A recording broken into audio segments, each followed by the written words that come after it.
Ladies and gentlemen, thank you. Have a nice evening. I know it's a bit late, so I will try to be not so boring, but my part here is about the administration, so I'm not a professor, I'm not a researcher, I'm someone who is practicing how city making can be possible and how can we let people be part of the vision of the city of 2030 and so on and so forth. So first of all, I would thank Chiara Lucchini and Valentina Campana, Urban Center Torino, for being here. I'm really glad. And here you can find what the meaning, what the term that Chiara gave to me. I know urban commons, it's a huge, huge theme. Many scholars from different kind of disciplines try to understood what does it mean. And first of all, I would like to start about what's commons, first of all. What are the commons goods? And here I try to figure out what in Italy was perceived as a commons, mentioning the definition about Rodota Commission, which was created by the Minister of Justice in 2007 and then wrote the questions for the referendum in 2011.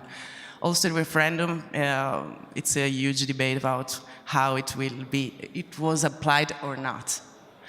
Then, as you can see, for Rodota Commission, the commons are goods that produce utilities functional for the fulfillment of the fundamental rights. Here you can see the Constitution of Italy, but in the sense, I would like to say the life of commons, it's really dynamic. There's no one who can say this is the unique definition. So maybe after more or less 8 years from the Rodota Commission, I think that the definition of commons, it's getting broader. And then it is not merely an important generative legal concept beyond the private property and the public property. It's a complex institutional outcome. And I would like to focus on the idea that it's both institutional outcome, but also it belongs to the movement, social movements, the occupation, where people would like or try to reappropriate of the abandoned or degraded areas. So it's also an outcome of the social struggles. And so what about urban commons? Here try to figure out some of the traditional urban commons. You can see streets, roads, squares, gardens, abandoned buildings, but also services, local transports, schools, such as education. Here you can see we are trying to figure out urban commons which are all, both tangible and intangible, material and immaterial, but also digital. We can think about commons as a website or internet. Someone told that internet is a common. And I was thinking about also the civic website. The civic website of a city can be considered a commons as well. So urban commons are such kind of spaces. Then, Chieri is a little town close to Turin, 10 kilometers, 40,000 people, inhabitants. And we were honored to have a vice mayor who is a scholar, a juris scholar, Ugo Mattei, who drafted our regulation. But so on. Later I will speak about specifically about regulation. Here I would like to say that our perspective about how to make a regulation or a legislative action who can let people to come and trying to figure out the vision and try to not just being part of the decision-making process, but also managing how to govern such kind of commons. So we don't want to stuck on the decision-making process, but go beyond. And then that's why I figured out some questions that for me are important to be part of the discussion. So I also try to keep some suggestions for my lecture colleagues. What's a community? What's a kind of group of people? And it is a community by its nature inclusive, or it's the role of the state to grant this kind of inclusiveness? And how to tackle a collectively democratic decision, how to be a convivial and more open space of debate, space of managing. That's some questions that I would like to leave you on the table. Then came out a new type of regulation. It came from the Constitution, from the Article 180, which it's focused on the subsidiary principle. Following this principle, the state would like to try to promote the autonomous initiative of the citizens, and that's why some organizations, some national association, starting from this kind of principle, introduce new normative and regulative instruments in order to be part of a new kind of governance, a new kind of administrative way of doing city making or policy making. This concept was the grounded stone for the possibility to try to inviting people or involve people, encouraging the participation, the active participation, not only in the decision-making process, but also in managing. And Ugo Mattei, professor, borrowing these kind of experiences from two of the main important examples of occupied places by activists who decided to try to figure out a status of governance, such as Teatro Valle di Roma e Asilo Filangieri di Napoli, Naples. So, a horizontal subsidiarity. The two main organizations who build up and draw up this kind of regulation are Lapsus and LabGov, two main professors, jurists, or others, scholars, Gregorio Arena and Iaione. The Commons regulation arose from the consciousness that the public care is primarily focused on local public, but at the same time, they recognize that the authority is not so strong and has not so much energy to provide people with the stock of services that they need.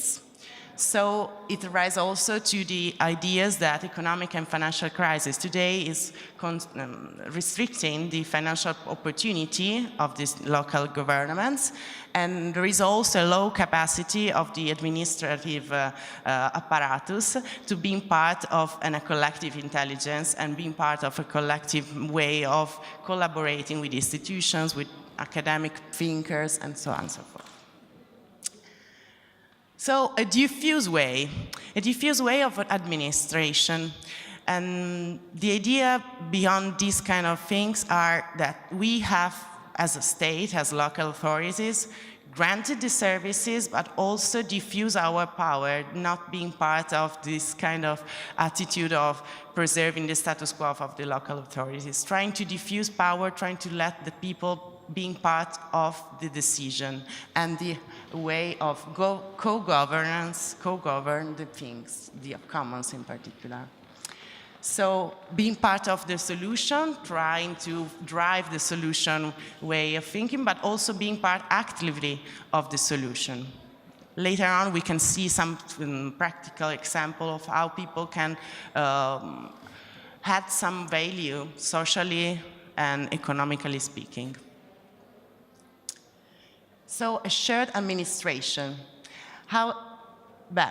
Here I say it's a revolutionary governance, and that's why I say it's a bit more, maybe too much optimistic, as they told us, but at the same time it's an attempt to discourage the top-down perspective, the paternalistic role of the state, and trying to be an horizontal way of doing things with the organization, with the association, with the informal and formal groups of citizens, and also to private sector, not just with citizen normal. That's why I trying to figure out two things, two main paths in which administration can be can be completely deconstruct and reconstruct. First of all, in doing things together, also internal in the administration. Many services, many sectors of the local administration are like without having a deep relation between them. So operational texting and management forms of civic public spaces. So here you can see how regulations start. It starts as a democratic tool for local government to be more efficient than before. But it's not at all like this. Sometimes we try too hard to do things, sometimes we cannot. So regulation also it's a tool, but it's not self-sufficient. We have to experiment. So our normative regulation is experimental for 2 years, and now we are trying to evaluate ex post how it works. Bologna came first. Here we have Urban Center Bologna, who collaborate with Gregorio Arena and Cristiano Iaione.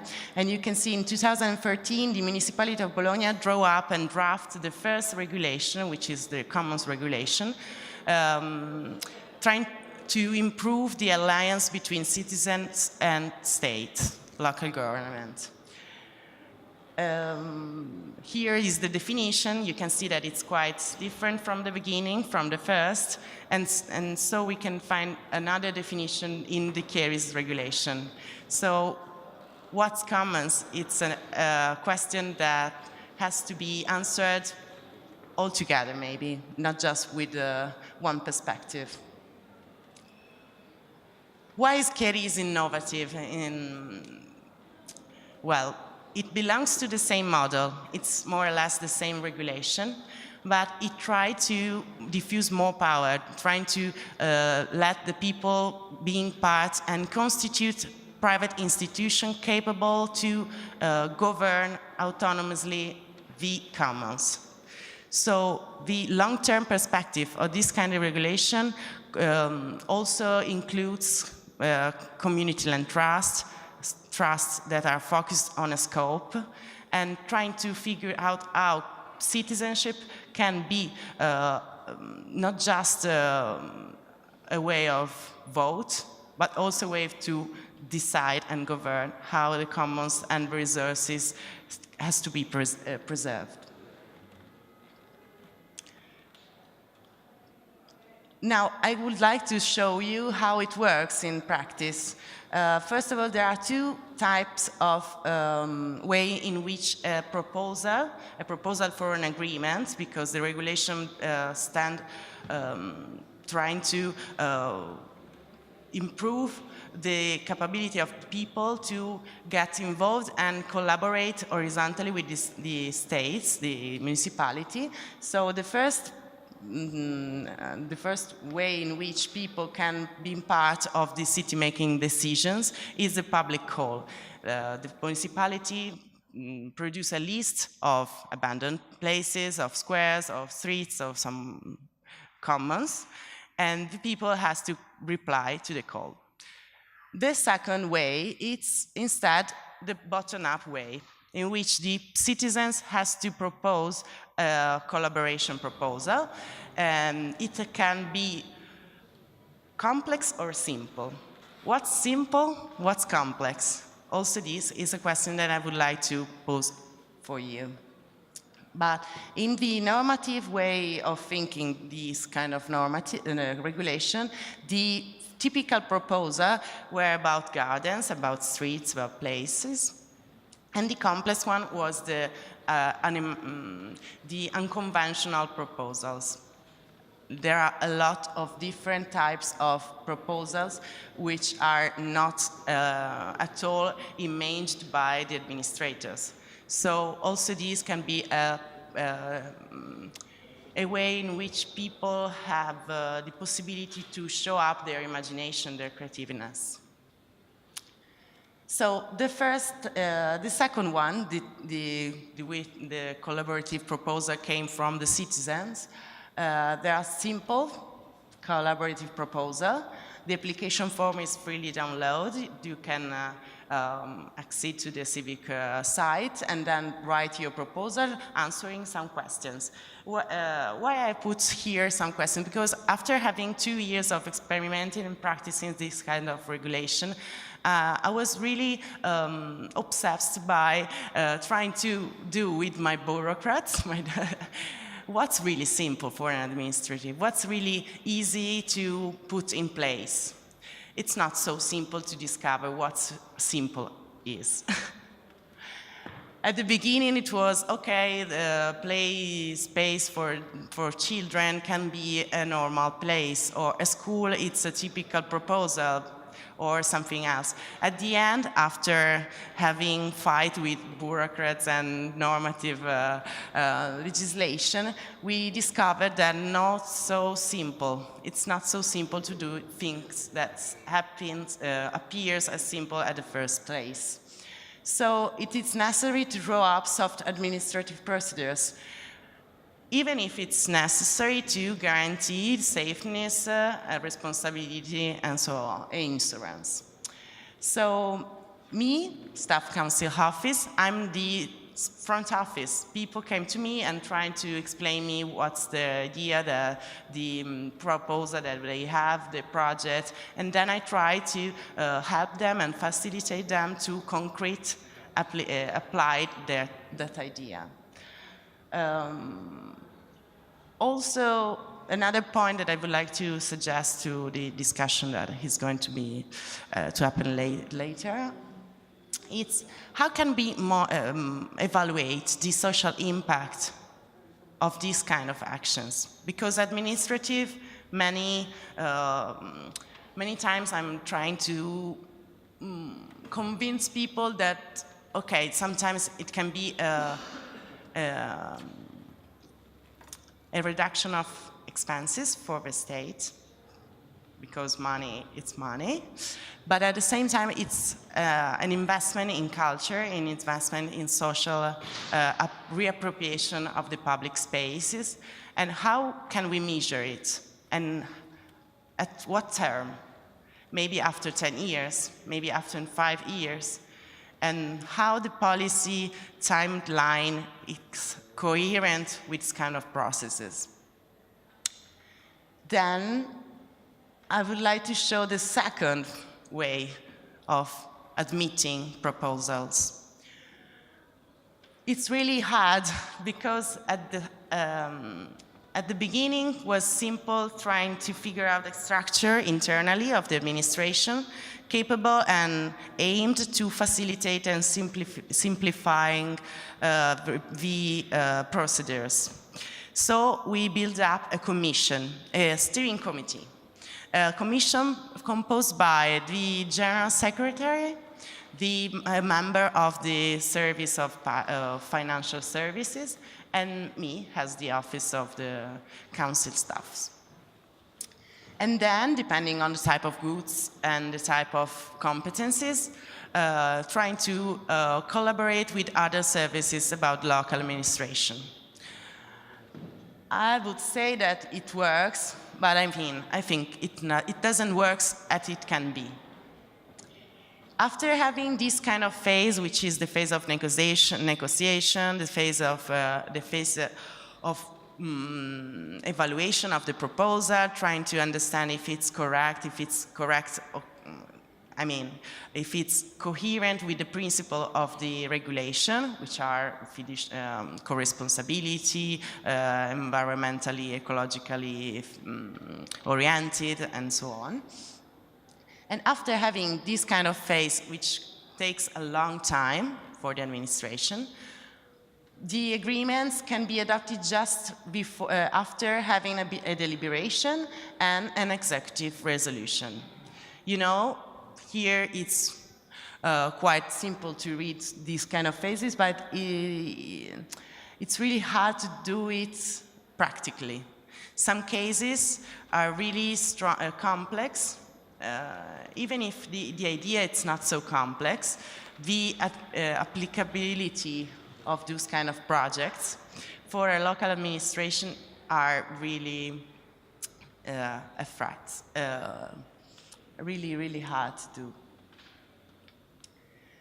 Then I made a little list of some of the examples of the agreements. Yesterday we signed the Ciclofficina Popolare. How to translate Ciclofficina is a center for bikes. People can go there and try to fix their bikes. It was proposed by an association, a formal association, and it takes place in a municipal area. They build up this area, not build up, they renewed this area, and then they try to promote the alternative mobility, the cycling mobility. Chieri is also a peri-urban area, a territory of a wonderful landscape. There are a lot of paths and rooms for cycling. Then a simple one, it's the bacheca comunale, a place in which you can put your messages, your local informations, your cultural informations. But there are also some more complex agreements. The first is the Square Silvio Pellico, which was a proposal made by students from the Agrarian Institutes. They want to try to maintain this square and put in place horticultural activities. Also Parco Robinson, it's a proposal which is in the phase of negotiation, and they want to build, to try to take care of this park and put in place some playing areas for handicaps and people with disadvantages. But the last one, it's the more interesting part, because starting from the simplest one, the place in which you can put messages for your neighborhoods, we would try, optimistically, to draw up a pact with an agreement with citizens in order to regenerate a huge area which was a cotton factory. This is in the disposal of the municipality, the city hall. It's going to be renewed by some project from architects, also Professor Robiglio knows. And we, in particular the politicians, are quite convinced that the public space has to be projected, has to be managed, has to be governed in long term by the population, by the beneficiaries. So we cannot leave the private sector to decide what are the functions of the public spaces. How to do that, we will see. Now, just for having fun, some photos about one medieval garden who was really abandoned and closed by the municipality because the municipality had no money, had no financial resources to care about it. And then a group of citizens, a spontaneous group, informal, so not an association, not formalistic constructed, take care of this kind of garden, which has an historical value, an archaeological value, a cultural value. There is also a viner, sorry, and they are taking care 2 years. Yeah, they are working there quite intensively since 2015. Then what's next? In my opinion, this is just an attempt. I'm not sure that this kind of regulation can be adopted and can be practically working, but it is an attempt. It is an attempt to let people get inside the state, get inside the mechanism of decision, of how to cooperate with the state to trying to co-govern. And that's why I would like to try to figure out some points that, in my opinion, are important. The institution has to work inside, to improve their teamwork. They have to be innovative also in communication tools. They have to, or we have to, try to figure out new methods for evaluating and monitoring these kind of happenings, these kind of processes. And sometimes trying to get information from researchers, from academic professors, and not being closed in the administrative way of thinking. Then we have to remove barriers to cooperate. So being transparent, having certain timeline, because citizens cannot wait for a long time. We have to be more adaptive and more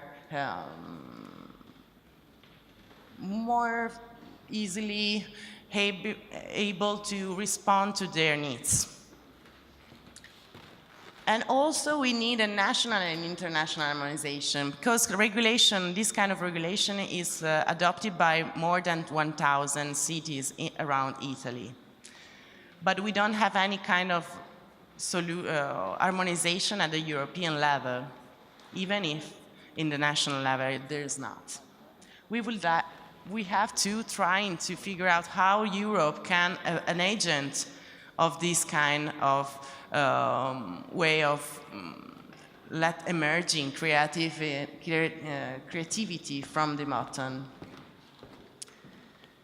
Then I would like to introduce to you, first, I have to close, so just a few words about this. It's an international festival held in Chieri. The first edition was in 2015. The next edition is going to be in 2017 with the partnership of the Urban Center. So you are all invited.